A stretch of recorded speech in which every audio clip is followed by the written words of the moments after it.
Siku za mwisho, nyakati hizi, nyakati za maovu mengi. Watu wengi wamegeukia njia zao, wenye ubinafsi, tamaa ya fedha, wenye majivuno, wasiotii wazazi wao.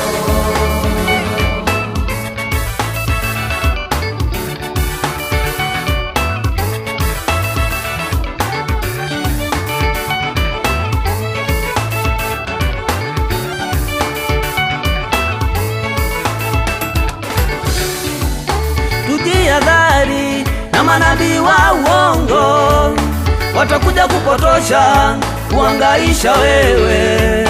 Watakuja kutabiri na maneno mengi, wakitafuta kumeza wenye imani haba. Tujihadhari na manabii wa uongo, watakuja kupotosha, kuhangaisha wewe. Watakuja kutabiri na maneno mengi, wakitafuta kumeza wenye imani haba. Hivyo basi wapendwa,